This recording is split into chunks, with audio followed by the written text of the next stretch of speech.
At 3 in the morning, my phone lit up with a name I had spent 10 months avoiding. Victor Maddox.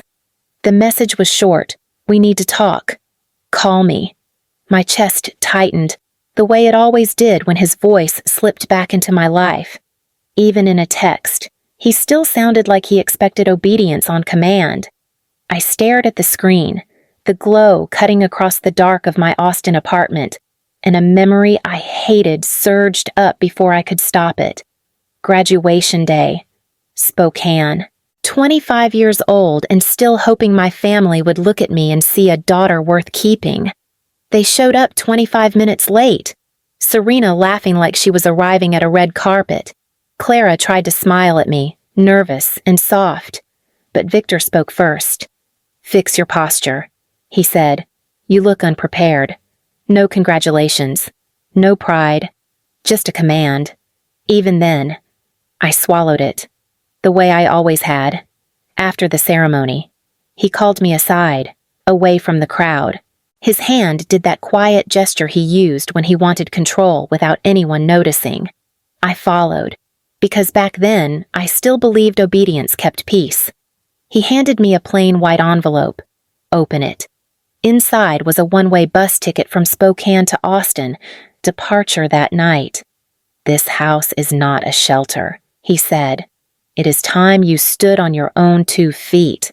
Serena smirked. Clara looked like she wanted to speak, but Victor's eyes shut her down. I remember nodding once. No protest, no tears, just a quiet decision forming inside me. I walked away, carrying nothing except my diploma, my gown, and the last scrap of hope that my family would ever choose me. Back in my Austin apartment, I set the phone face down. I did not call him.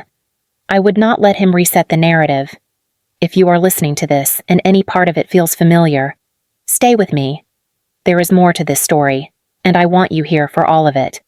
I grew up in a house where silence was safer than truth. Victor Maddox believed authority was love, and every choice I made was measured against whatever Serena did naturally. She shined without effort. I learned to dim myself just to keep the peace. When I was 13, he found me taking apart an old computer on the kitchen floor. He didn't ask what I was building. He only said, "Real careers do not come from hobbies. Be more like your sister." Serena leaned against the doorway with that easy confidence she wore like perfume. "Dad just wants what is best for you," she said, but the tiny smirk on her face told another story. She liked being the standard. She liked watching me fall short. Clara tried sometimes. Small things. A gentle, "Reese, that looks complicated," or, "You are very smart, sweetheart." But every time she opened her mouth, Victor's voice cut through the room like a blade. "Clara, do not encourage distractions." She always backed down. Her shoulders folded. Silence returned. By the time I was 18, I understood the rules. Serena earned praise by simply existing. I earned criticism by breathing incorrectly. So I worked. I took 2 part-time jobs. I studied in the corners of libraries and break rooms. I paid for my own classes because Victor said, "If you want to waste money chasing childish interests, you can fund them yourself." Even then, I told him, "I will figure it out." He replied, "You will not last a month." I lasted years. That quiet endurance became the backbone of my life. It carried me through every late shift, every exam, every moment someone told me I was aiming too high, and it carried me right to the day he handed me that one-way ticket out of his house. Graduation day was supposed to feel like an arrival. For everyone else, it did. Students clung to their parents, crying into bouquets and laughing like the world had finally opened for them. I stood alone at the edge of the crowd, holding my cap in both hands, telling myself the Maddox family was just running late. They were not. They appeared 25 minutes after the ceremony should have started. Victor walked ahead with the rigid posture of a man inspecting property. Serena followed in oversized sunglasses, clicking across the pavement like she was stepping onto a runway. Clara trailed behind them, offering me a shaky smile. Victor stopped in front of me. "Fix your gown," he said. "It looks sloppy," I whispered. "Hi, Dad." Serena slid her glasses down just enough to meet my eyes. "You could have picked a better lipstick. The color washes you out." She grinned like she was helping. Clara reached for my arm. "Reese." "Congratulations," Victor cut in. "Stand straighter. We need one decent photo." I obeyed. I always had. He snapped 2 pictures with the impatience of someone checking a chore off his list, then lowered the phone. "We are done here," he said. The words hit harder than they should have. I had hoped for something, maybe a nod of approval, maybe nothing more than, "You did well." But hoping for Victor to change was like hoping fire would cool if you stood close enough. After the ceremony, he motioned for me to follow him to a quiet corner near the parking lot. Serena trailed behind us like she did not want to miss the show. Clara stayed back, caught between fear of him and worry for me. Victor took a small white envelope from his coat. "Open it." Inside was a bus ticket. One way. Spokane to Austin. Departure that night. My voice cracked. "You bought me a... It is time you stop relying on this family," he said. "The house is not a shelter. You are 25. Stand on your own 2 feet. Serena let out a soft laugh. "Wow. Straight to Austin. That is... bold." I swallowed the sting. "Okay." Clara stepped forward, eyes wet. "Victor." "Please, she just graduated." He stared at her once, and she fell silent. Her shoulders folded the way they always did when he wanted her quiet. I folded the ticket back into the envelope. "Thank you," I said, because defiance would only make him crueler. Victor nodded like the matter was settled. "Good. You can leave your key on the counter." That was the moment something inside me let go. Not from anger, not grief, just a clean, quiet release. I hugged Clara tightly. She held on as if she knew this was not a trip. It was an ending. When I stepped away, she whispered, "I am sorry, sweetheart." I nodded, turned, and walked toward the bus stop. No one called after me. No one asked me to stay. The bus to Austin pulled away from Spokane with a low rumble, and for the first time in my life, no one was waiting for me anywhere. I sat by the window with only one backpack at my feet, the envelope with the ticket tucked into the front pocket like a bruise I could not hide.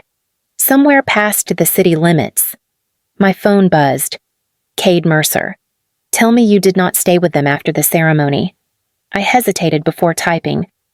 "I am on a bus headed to Austin." Long story. 3 dots appeared, vanished, then reappeared. "Reese. What happened? Did he say something?" My throat tightened. I could still hear Victor's voice, sharp and final. "Leave your key on the counter." I typed. "I will explain when I get there." Cade replied almost instantly. "All right, just get here. You are not dealing with this alone." The certainty in his words cut deeper than the rejection I had just lived through. I turned off my phone and leaned back. The hours blurred, people slept, the bus hummed, and that strange feeling release, not grief, kept rising inside me in quiet waves. When we finally pulled into Austin in the early morning, the air hit me with a warmth Spokane never had. Cade was waiting near the station entrance, hands shoved in his pockets, eyes scanning until he spotted me. He looked at the single backpack I carried. "This is all you brought. It is enough," I said, forcing a small smile. His jaw tightened. "If he threw you out, just say it. I am here. That is what matters." He exhaled slowly, then nodded. "Come on. The team has been asking when you will get back." "The team I asked." He gave a small, almost guilty smile. "You will see." He drove us across the city to the CentraShield office, a modest building compared to the towers downtown, but ours. When we stepped inside, lights snapped on. Surprise voices shouted.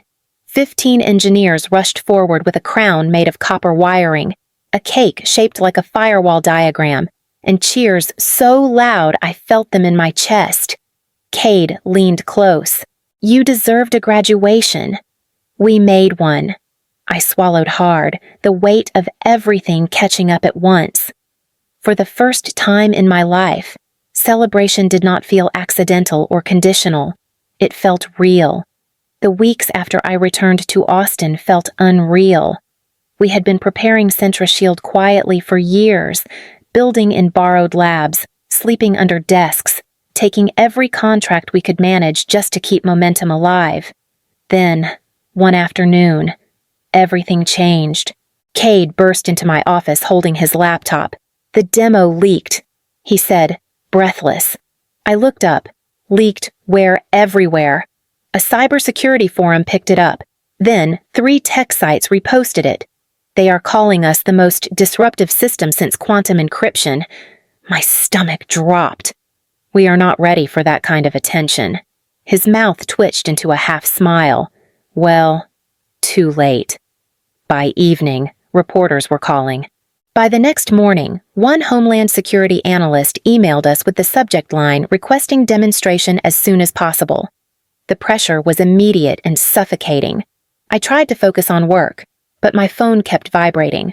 Unknown numbers, missed calls, texts, then the names I dreaded. "Victor, call me. This is important. A minute later, you come home for a family meeting. Do not ignore this." Then Serena.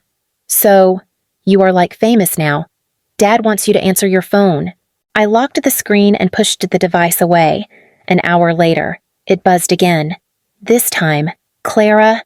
I froze before swiping to answer. "Reese." Her voice trembled. "Are you safe?" I closed my eyes. "I am okay." "Mom, I saw the news," she whispered. "I did not know you were doing something so big. Are you staying with someone? Do you have a place I can send you a little money if Mom?" I said softly.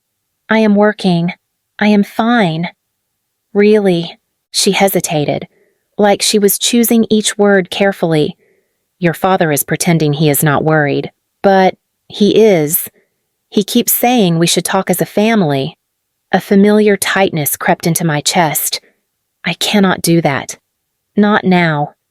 "I understand," she said, almost too quiet to hear.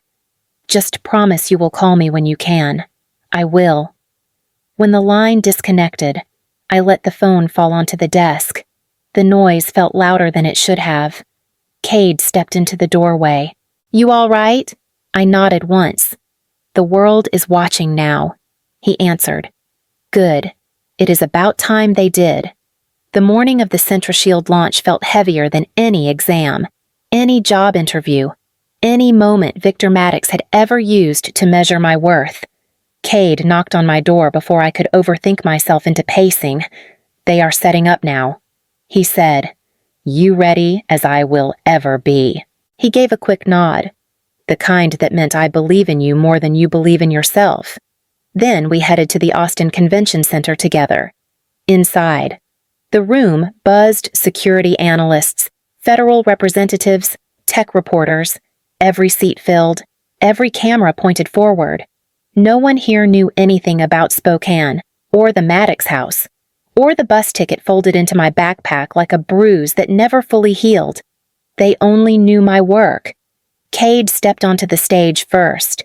His voice carried the confidence of a man who had spent years fighting beside me in dim labs and cramped workspaces. "For 3 years," he said, "we have built CentraShield with one goal to prevent the kind of data breaches that have cost governments and companies millions, but none of this exists without our chief architect." The lights dimmed. The screen behind him went black, then flashed white with my name, Resemaddox, Chief Architect and Co-Founder. The crowd erupted. Applause, camera shutters, murmurs of recognition. I stepped forward, my pulse steady in a way I did not expect. I spoke about integrity, about responsibility, about the people who built the system with us, the late nights, the failures we turned into breakthroughs. Every sentence felt like reclaiming ground I had once been forced to surrender. When I finished, The applause came again louder, more certain. For a moment, I let myself stand in it. But when I walked off stage, my phone buzzed nonstop. Dozens of alerts, dozens of names. I ignored most of them until one message appeared at the top. Victor, come home immediately. We talk as a family. Another followed seconds later. Everything you are. I made possible. My stomach twisted. The air around me thinned. Cade appeared in the doorway backstage. You crushed it, he said, then noticed my expression. What happened? I handed him the phone. He read the messages, jaw tightening. He does not get to rewrite this, Cade said quietly. He does not get to claim what you built. I swallowed hard. He is not going to stop. Then he is going to have to learn. Cade replied, that you are not a child he can command anymore. I turned the screen face down, but the words clung to me like old shadows. Everything you are, I made possible. For years, I had lived under that lie. Today, the world had seen the truth. The launch ended hours earlier, but I was still replaying Victor's message when Cade pushed into my office without knocking. His face was pale, tight with something sharper than concern. Reese, he said, you need to come downstairs. My pulse stuttered. Why? He hesitated only a second. Your family is here, and they are not leaving. A cold weight dropped through me. All of them. Your father, your mother, Serena. They pushed through reception. Security is trying to contain it before someone starts filming, but someone already was. I heard it in his voice. We took the elevator down in silence. The doors opened to a half-circle of employees pretending not to watch. Beyond them, in the center of the glass lobby, stood the Maddox family. Victor turned the second he saw me. Reese, we need to talk as a family. I stopped several feet away. No, we do not. He stepped forward like he still expected obedience. We raised you. You owe us the courtesy of a conversation. I owe you nothing, I said quietly. Not anymore. Serena's mascara was smudged, but her voice was sharp. You could have told us. Reese, you made us look stupid. This is not about looking stupid, I replied. This is about how you treated me. Victor scoffed. You are being dramatic. Everything you are. Do not say it. I warned. His mouth tightened. Everything you are, I made possible. Something inside me snapped cleanly. You did not build me. You broke me. I built myself. A small sound escaped Clara before she covered her mouth. Victor ignored her. You would not have made it a week outside that house. He said, I made it years. I answered, I made it here. Serena stepped closer, tears sliding down her cheek. I was jealous. Okay, Dad expected me to shine. He compared us constantly. I did what he wanted. I thought you were fine. You thought wrong. I know, she whispered. I am sorry. I do not expect forgiveness. I nodded once, not agreement, not absolution, just acknowledgement. Then Clara spoke, soft, shaking, but unmistakably hers. Victor, stop. He turned, startled. Clara rarely addressed him directly. She took one small step forward. We lost her because of how we treated her, she said, because you never made home a place she could stay. Victor's expression flickered confusion, anger, then something like denial hardening over all of it. You are choosing her side. I am choosing the truth, Clara whispered. Victor looked at me one last time. You will regret this. I already regretted staying. I said. He walked out. Serena followed, glancing back once. Clara touched my hand one brief, trembling moment, then left through the glass doors. The lobby fell silent except for the hum of the vents. I stood there breathing slowly, not victorious, not defeated, just free. In the weeks after the lobby confrontation, Austin felt different, quieter. Not because the noise around CentraShield slowed, if anything. It grew louder with every meeting, every contract request, every late-night negotiation, but because something inside me had finally stopped bracing for impact. I moved into a small high-rise apartment near the river. Cade insisted on helping carry boxes even though I only had 4. When he set the last one down, he asked, "You sleeping any better a little?" I said, "Therapy helps." He smiled. "Good. You deserve that." At the office, the team treated me differently, not with fear or distance, but with a deeper kind of respect. They had seen what happened in the lobby. They understood more of me than I had ever intended to show. One evening, as I was packing up my laptop, Cade leaned against the doorway. "Homeland Security wants a second demonstration. They are serious this time. Then we will be ready," I said. He hesitated. "If your family tries anything again, they will not." I said, "Not after that day." He accepted it, but his eyes stayed careful, protective, not possessive, not pitying, just steady. I walked home that night with a strange lightness in my chest. Not happiness, not relief, just space. The next morning, I found a single envelope slid under my apartment door. My name written in Clara's handwriting.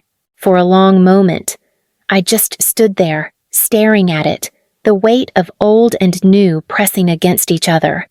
Then I picked it up. I carried the envelope to the kitchen counter and opened it carefully, afraid the paper might tear. Inside was a single sheet of lined stationery, the kind Clara used for grocery lists when I was little. Her handwriting shook. "Reese, I am proud of the woman you built yourself into. I am trying to learn how to build myself too. If you ever want to talk, I will listen, not as your mother, but as Clara, starting over." I read it twice, then folded it gently. There was no promise of repair, no plea to come home. Just a quiet truth from a woman who had spent her entire life being spoken over. It hurt, but it did not reopen anything. It felt like closure laid down softly.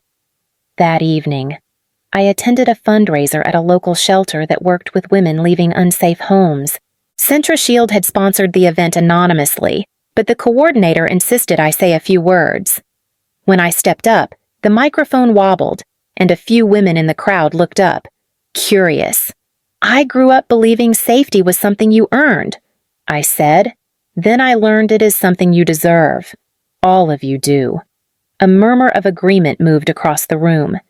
Cade stood near the back, arms folded, watching with the calm patience he always carried. "We are launching a program," I continued, "for anyone rebuilding their life. Tech training, apprenticeships, resources. If you need a new beginning, we will make space for you." Hands clapped, some softly, some fiercely. "If you have ever lived a story like this, you are not alone. And if you want to keep walking with me through mine, stay close. There is more ahead."